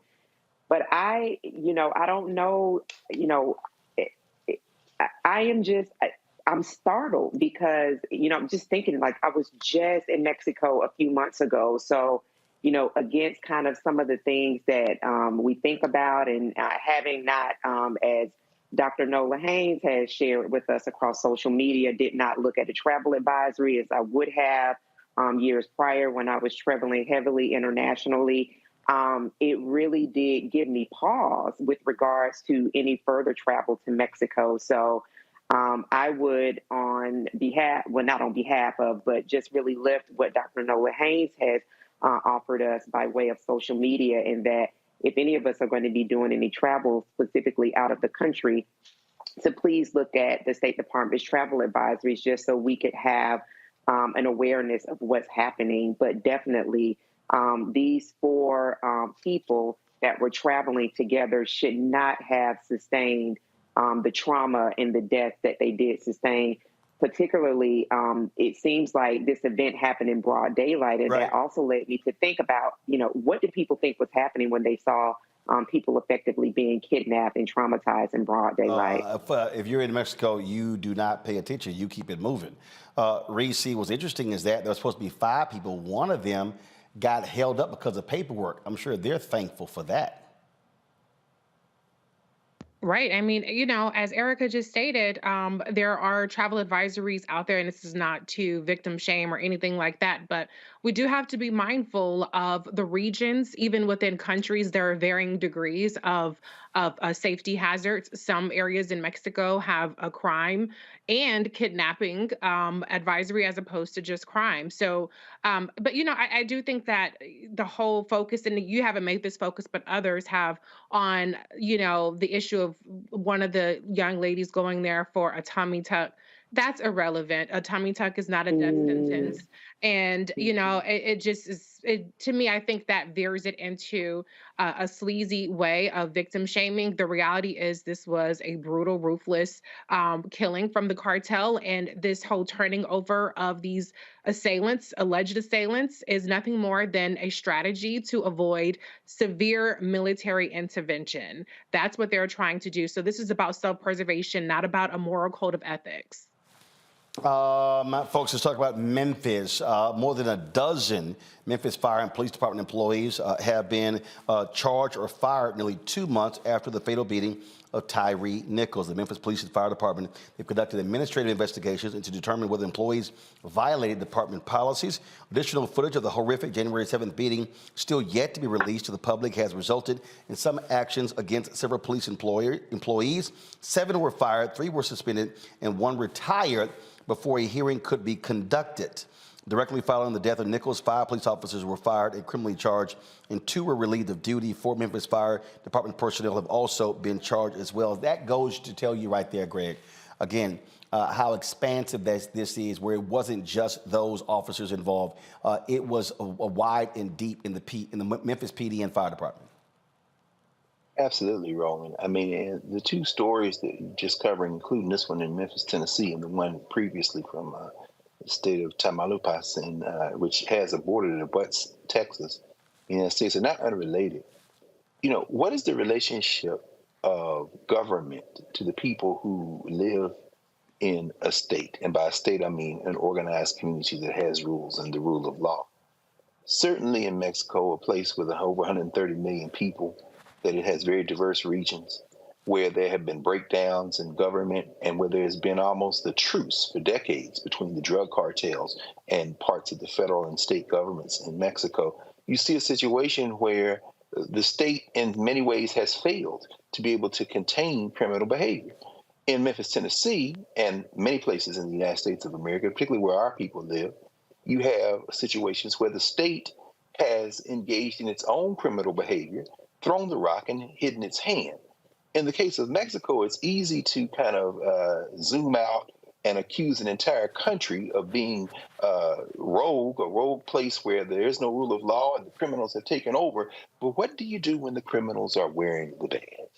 What do you do when the criminals are the people you call on the phone and they show up and execute you and then hide behind sovereign immunity, qualified immunity, hide behind the power of the state? These two cases are not unrelated. In both instances, who ends up suffering are the people.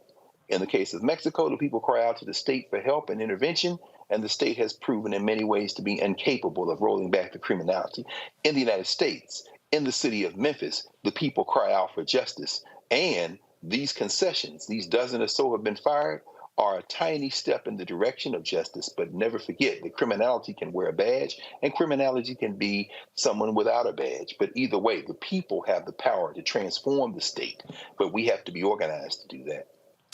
Folks, coming up next, we're going to talk about some transformative. First, we're going to talk about some performative politics by Republicans and Democrats when it came to D.C. setting their own laws, and we'll discuss what the Senate voted on yesterday. I want to give a shout out to some folks, though, who have given to us during the show. Tommy Williams, Huguette Duon, Letitia Cripe, Charlie Stokes, Kenneth Blair, Stephanie Avent, Taking Authority Consulting, Damien Blissett, Donald White, Charles McLaughlin. Guys, put the graphic up, please. Let's go. Thank you. Matthew Price, Shane Inez, Kalinda Lee, Renee Reese, Kelvin Lacey, Lydia Matthews, Gerald Atkins. Let me thank Marilyn Taylor Moye. Thank you so very much. Roxana Deshawn, Alvin Butler, Alakwa Bobbitt, let's see here, Elaine Irvin, Anthony Mosley, Theodore Green, Shantae, also Stephanie Smith, JD, let's see, Sally Jones, Takesha Lee, let's see here, Brandon Winford, JB Bond, Alenia Colvin, Damon Blissett, Samato Dabney, Eaton Hart, Richard Pettigrew, and let's see here, there's a couple of more here. Shelley Williams, Preston, Rosalind Jones, Javago Domino, Gwen, Tylonda Smith, Daryl Somerville, Freddie Ray, Cordell McMillan, Dolores McKeever, Rodney Jennings, Alan Austin, Black Virginia News, Miri Dotson, Craig Wilson, Claudia Douglas, Smith, William Fulton, Kenneth Pierce, Leisha Jackson, Monique Clark, SW, Kenneth Davis, also Vanessa Howard, Robert Jones, Chef Tino,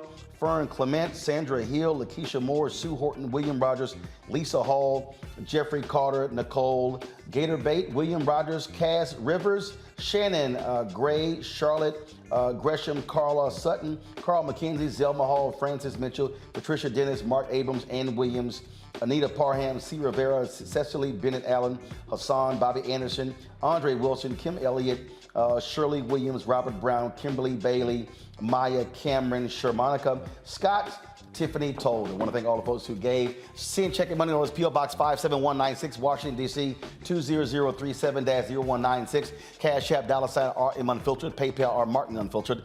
Venmo is RM Unfiltered. Zelle is roland@rolandsmartin.com. roland@rolandmartinunfiltered.com. Like I said, folks, literally our monthly expenses for the entire network for this show, all staff, rent, everything is $185,000 a month. That's what it costs to fund all of this. And so when you're watching this show, when you're on YouTube and on our app, trust me, it is not free. Staff ain't free, lights not free, rent's not free, none of that stuff is free. And so this is what we're all about. We're fighting, of course, to get the advertising dollars, but your support plays a crucial role in us being able to keep our doors open and giving you the kind of content and the launching of our 24-hour streaming network as well. You're watching Roland Martin Unfiltered on the Black Star Network. Back in a moment.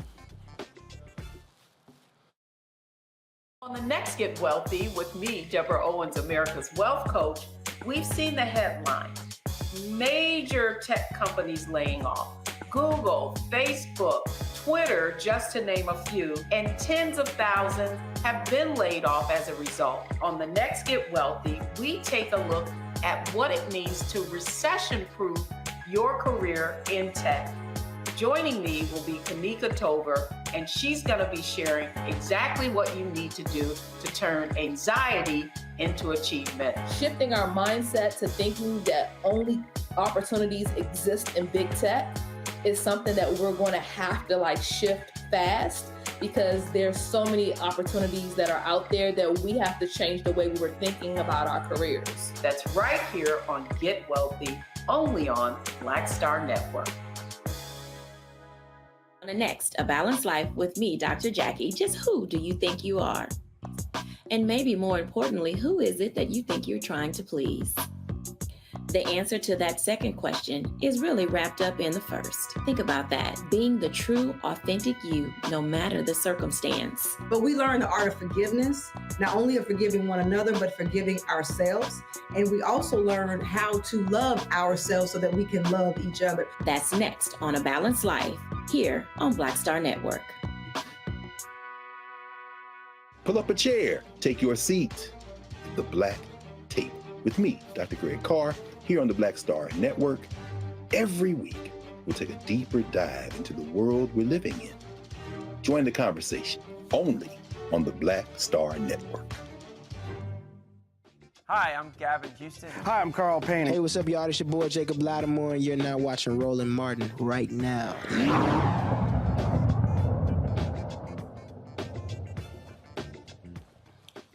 So in an act of performative politics, the United States Senate folks blocked a Washington, D.C. City Council proposed criminal code change.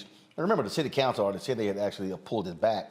But on Wednesday, Senate Democrats voted along with Republicans to overturn this change, which some would say ease criminal penalties in a city already suffering from rising crime. The final tally was 81-14.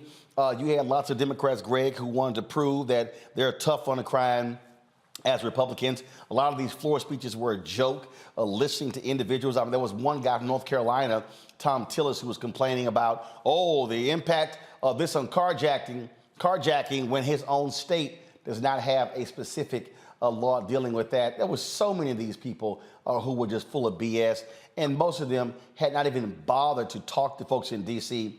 about the change to their code.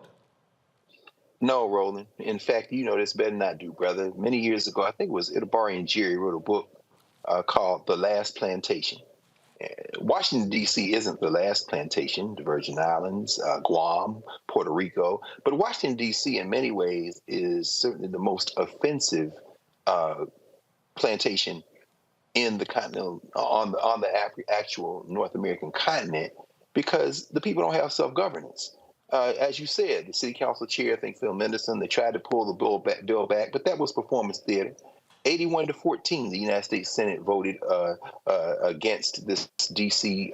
overhaul over a century. They've been under these laws, and they want to overhaul them. Yes, it's a revised Criminal Code Act. If you're getting pinched in Southeast D.C., and you're talking about reduced sentences for everything from carjacking to robbery, and really getting rid of mandatory minimums and dealing with some of these other things, guess what?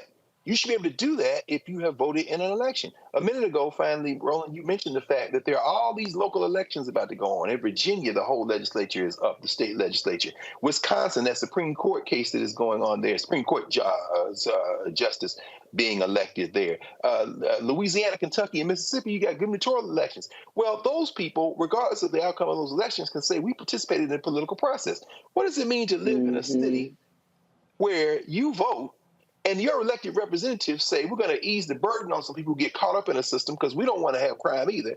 And then people from places where they call you the N-word like they eat breakfast every morning decide they're going to rule over you like they stand on some kind of damn porch in Mississippi in a plantation. This is the last plantation. It is indefensible. Joe Biden or Muriel Bowser. Let's just make it interracial and intersex. Both of you should be ashamed of yourselves. The will of the people of D.C. is to revise the criminal code. Damn it. Get out of the way. Gotta love all the people who love talking about local control, Reese, who keep talking about small government and all that sort of stuff like that. But they spent their time voting on this. As if the voters in D.C. had not elected their own representatives to govern them. Well, I mean, we have to talk about the fact that DC is still largely black. It's not Chocolate City the same way that it used to be. It's a little more espresso with some milk and stuff mixed in there. But the reality is like maybe iced coffee. How about that?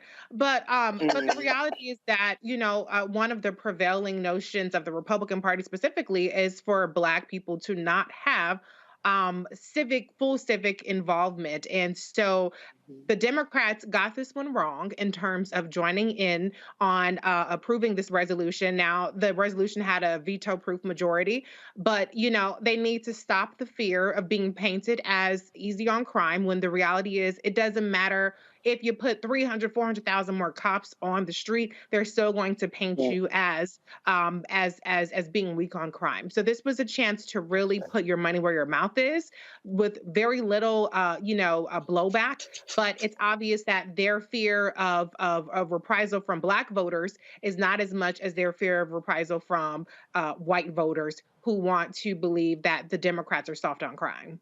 Erica? Yeah, and one of the things that I think about is that DC is still one of the top 15 gentrified cities. When you think about, some of the crime issues that are being put forward, what type of resources are being snatched away from people that are being moved out of their neighborhood? So I agree with Greg and Reese on this. This was definitely an easy win for the Democrats. They fell flat on their face. And they have to remember they're having to report to Black voters because we are, for the Democrats, Black women and Black men are the largest share of voters within that party. And so when you look at DC, you cannot not look at Black voters. All right, folks, the U.S. Equal Employment Opportunity Commission, they're suing Exxon Mobil with regards to, first of all, racial discrimination. The lawsuit claims the petrochemical giant failed to protect a Black worker from harassment after nooses were found at his Baton Rouge complex. According to the EEOC's lawsuit, a Black employee at Exxon's Mobil's chemical plant found a hangman's noose at his worksite in January 2020. ExxonMobil knew that 3 other nooses had been displayed at the Baton Rouge complex when he reported the noose. The EEOC alleges that ExxonMobil investigated some, but not all, of the prior incidents and failed to take measures reasonably calculated to end the harassment. After the employee reported the noose in January, a 5th noose was reported in December 2020 at the complex. The EEOC said that ExxonMobil's actions and omissions regarding the noose incidents created a racially hostile work environment. Well, damn, Reese, Exxon, you need 5 to know it's real? For fuck's sake, you would think that the first one would be enough, but you have no choice but to make the assumption that this was a feature and not a bug of the system. When you do not take action, then you are emboldening people to take this kind of really abhorrent racist behavior. And so the reality is that the comfort or just the basic right and humanity of their Black employees was not a priority over making sure they don't piss off their white employees. But this is what happens, the EEOC's lawsuit, when you actually have a functioning civil rights department or you have functioning civil rights divisions within various departments, unlike what we saw under the Trump administration. Erica? Yeah, I mean, I hope that these workers that were impacted definitely sue the hell out of ExxonMobil, especially since they experienced record profits during the season where price for gas was just high for no damn reason. So, all the more reason why, as Reese always says, Black folks definitely need to be more litigious. We know that there's, something coming forward, but I really do hope that they sue them not only for what they're owed, but because they also experience overflow because ExxonMobil definitely has it to give. Mm-hmm. I just sit here and again, for all the people who say, "Oh, just isolated incidents," Greg. Well, why do you think you have an EEOC? Go to their website and look at what they're investigating. Ain't no such thing as isolated. Mm. No, sir. But Roland, again, man, you keep making these points over and over again, brother. This is why participating in the political process is so important.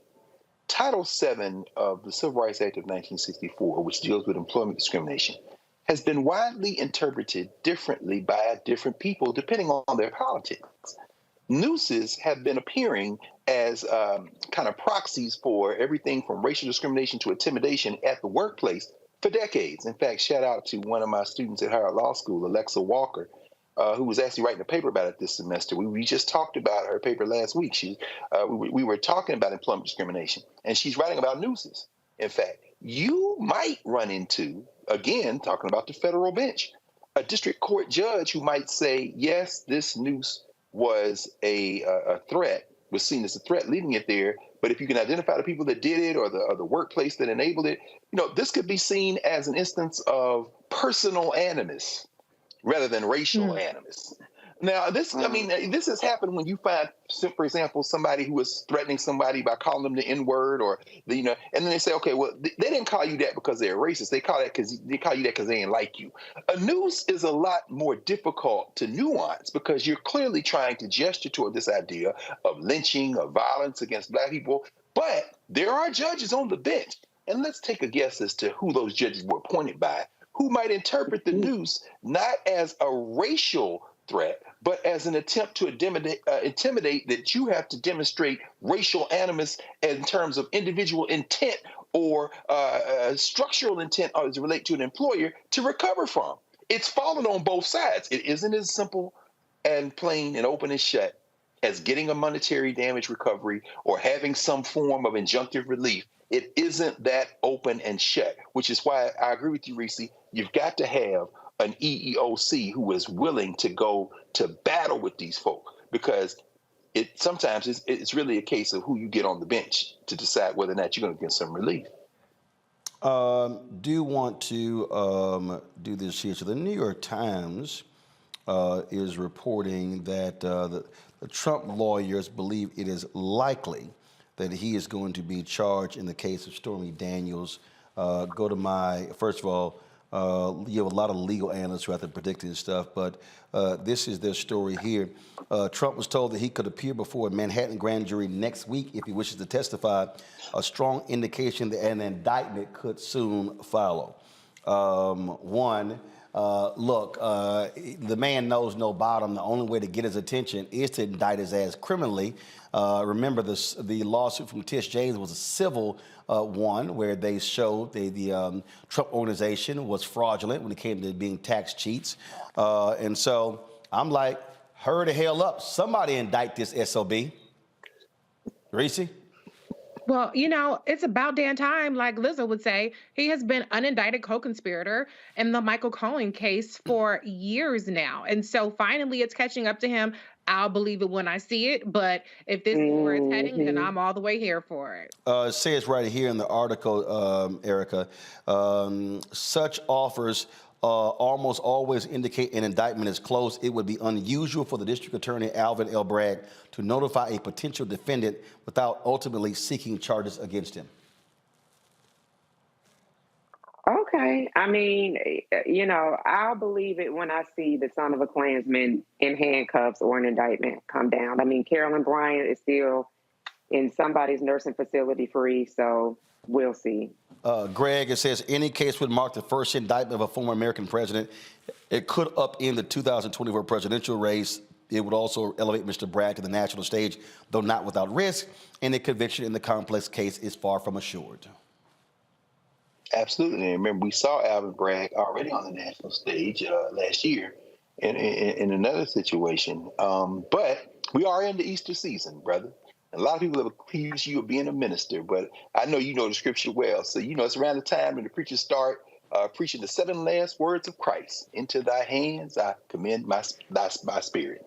Well, and that's true. That's the 7 last words. But I must agree with my sisters, with Erica and with Reese. The 7 last words here, I'll believe it when I see it. Well, I agree with that, but I will say this here.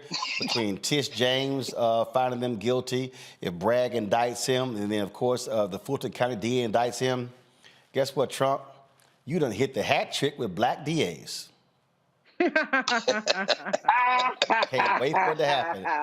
Erica, Reese, Greg, thanks so much. I appreciate it. I'll see y'all tomorrow, folks, right here. Roland Martin Unfiltered on the Black Star Network. Holla!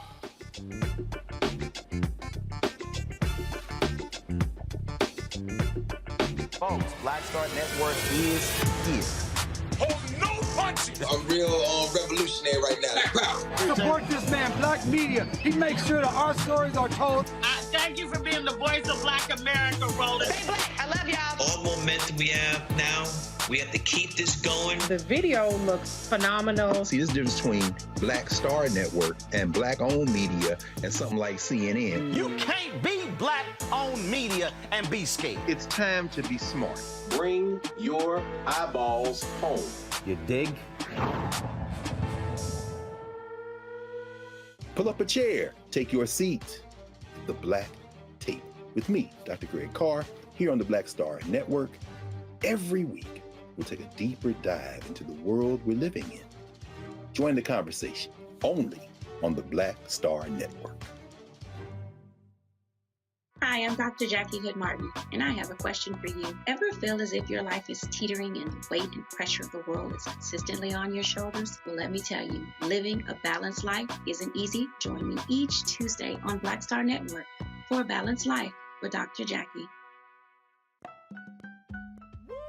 We're all impacted by the culture, whether we know it or not. From politics to music and entertainment, it's a huge part of our lives, and we're going to talk about it every day right here on The Culture with me, Faraji Muhammad, only on the Black Star Network. I'm Deborah Owens, America's Wealth Coach, and my new show, Get Wealthy, focuses on the things that your financial advisor and bank isn't telling you, but you absolutely need to know. So watch Get Wealthy on the Black